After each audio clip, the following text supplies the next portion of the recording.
And I want to start off just by playing a little clip. This infuriates me, this endless repetition of, oh, here's a far right winger, extreme as far, which the left use all the time. This is the ABC in Australia, how they announce the news. Have a listen.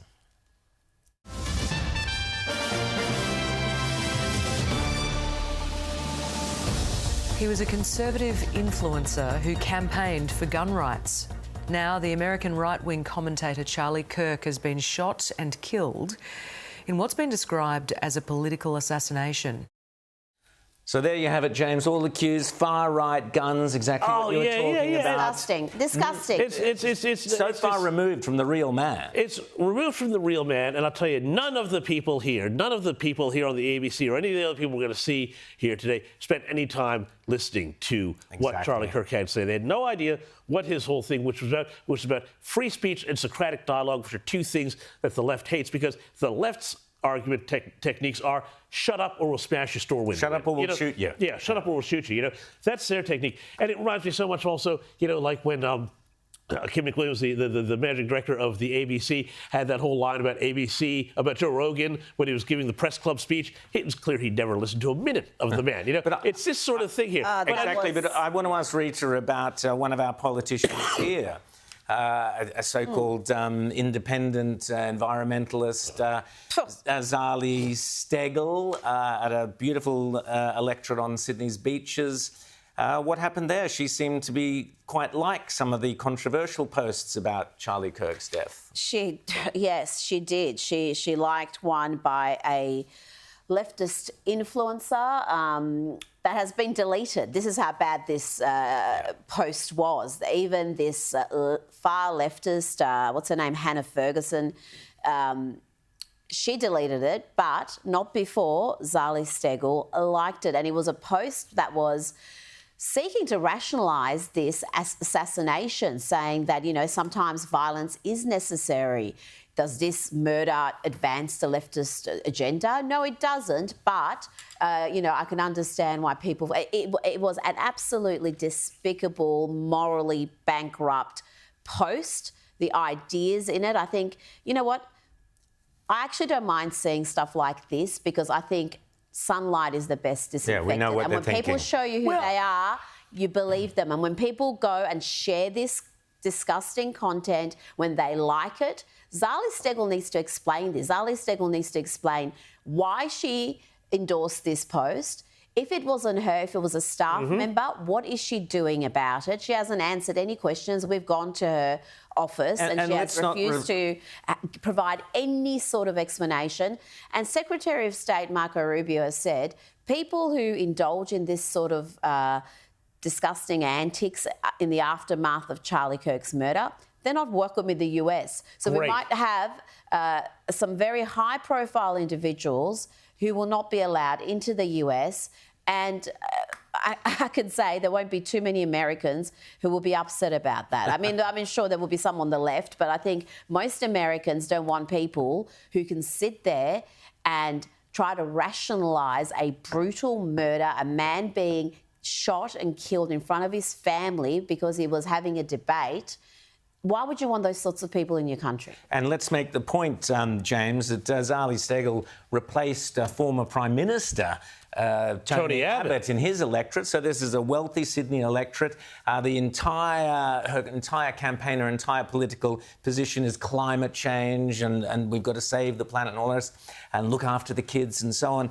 But here we have liking the argument that violence is acceptable in a political format. I would think, and this is the thing that's so ironic to me here, because, I've seen lots of politicians in the US and plenty here too, and plenty of public figures now say, geez, whatever our side is now, do we need to worry more about security? So the idea that you're a politician of any stripe, I don't care whether you're right or left or as she is, a teal, the idea that you would in any way be seen to be countenancing any sort of argument that says, well, maybe this one time a little bit of political violence is okay. Because they never think it applies to them, James. This is why the left play these games, because they know it's a one-side battle. Yeah. They're not scared. When you're a leftist, no matter how far left, radical, nutbag you are, you can go to any university campus in this country or America and you will not fear giving a speech. You will not fear being shot, being bombarded with abuse, being chased off campus, having those who come to hear you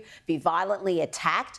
You don't have that. You don't have that fear as a leftist. Just look at what's happening in our own country, never mind America.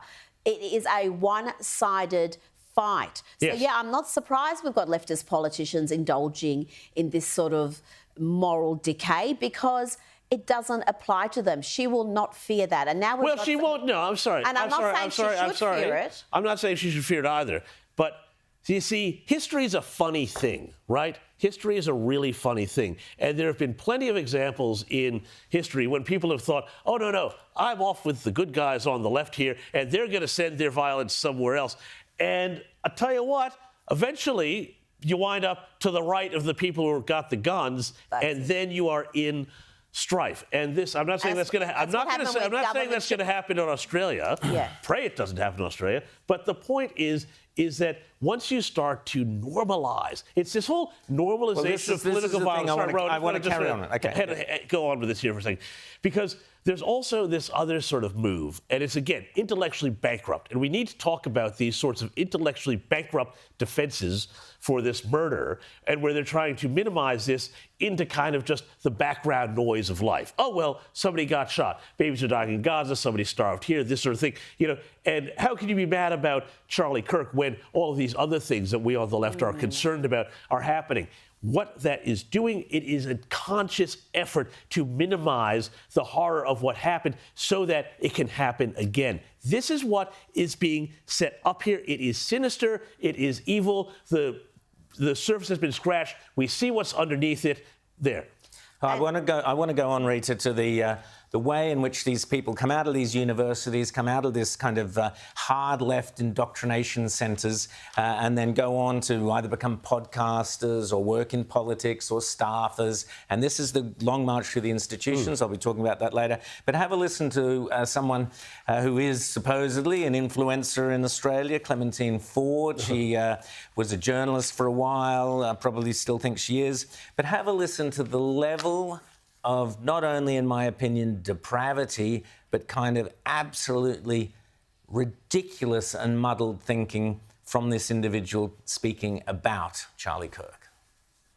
Like, his most ferocious male fans are so fucking gay for him. They're all crying out of their penises in my messages. You're so mean. You're a fucking fat. You have no morals. Charlie's dead. Off, losers. Just remember, he died doing what he loved, defending guns. He took a bullet for the cause, and according to Charlie Kirk, a few deaths a year from guns is a small price to pay to defend the Second Amendment. So what more could he possibly ask for? It's a tribute and legacy to the pointlessness of his life. So, I mean, James, just reiterate what you said before, because she illustrates that very point. They attack the individual relentlessly. They try and paint him as some morally depraved person who gets Not what only he wants. that. That's the trick of the left, to make kids feel their entire moral universe gets exploded. The new morality is, if you're of the left, then you can get away with doing whatever you want because you're attacking, you're attacking the evil right. Jumps in, no normal human being, no one with any sort of sense or rationality would look at that video and come out of it thinking Charlie Kirk is the depraved one. The depravity there is clear. That is just so loathsome, so absolutely vile. How you could be that full of hate? Well, I'll play you let me play you another one. Here's another Australian influencer, so-called Abby Chatfield. This is before the assassination, but it's only a couple of weeks ago when she appeared on to be advocating. She was. There you go. She was. Listen. Have a listen. Let's have a listen. Americans, when are you going to do it? Why isn't it already done? Every day there's another happening, right? Awful for your country. Awful, right? Why don't we redirect this energy to something else? You know? There's all these incels that are going, oh my God, me. So they go and do, You know what would actually make people respect you a little bit and make people want to you? Is if you did it. So this ridiculous woman, in fact, it turns out it was a hardcore leftist whose partner, it appears, was transitioning. This was no incel that committed this murder, allegedly. James, the sheer ridiculous notion of what she was saying, but more importantly, this endless calling for violence from young people of the left, even here in Australia, is sickening. Pick up on something else, too? You know, like that mocking that both of those did of people who were supporters of Donald Trump or Charlie Kirk or whoever, the irony, the absolute irony. You know, you've got Abby Chatfield and, Clementine Ford, these examples of normal humanity, going out there and attacking people on the right, conservatives, fans of Trump, fans of Charlie Kirk, fans of whomever, as being these, weirdos and so on. I mean, I'm sorry. Put your average group of Charlie Kirk supporters next to your kind of purple-haired, pierced people who are all out there on the left here, and I'll tell you which side is the weird one. But let's put that aside. Let's put aside the personal attacks. That whole thing with Chatfield there at the end, that is precisely what I'm talking about. And these videos that they're, sending straight into people, talking one-on-one. Do it, do it, do it. Fascist, fascist, fascist. Kill, kill, kill. You'll get love, you'll get love, you'll get love. This is such a sinister cult-like behavior. It really shows, I think, the left as a really sinister cult when it goes down into these areas. Well, I'll be Rita, just quickly, I'll just be talking later about how this is tipping into a spiritual war as well as a political war, and I think you've touched on that there, James. But they're not alone. They might be the extremists, but Rita, this is what Barry Cassidy, supposedly one of our, left-wing, supposed sensible journalists or sensible TV commentators, top of the ABC for many, many years. He was out there basically saying what you were saying earlier, mocking people for saying that this was some kind of right-wing, Trump-supporting guy. Cassidy was out there saying Trump's an embarrassment, and Cassidy was out there basically accusing the killer of being a right-winger who thought Charlie Kirk wasn't to the right enough. That's how deranged even the so-called intelligentsia in Australian left-wing politics are, Rita.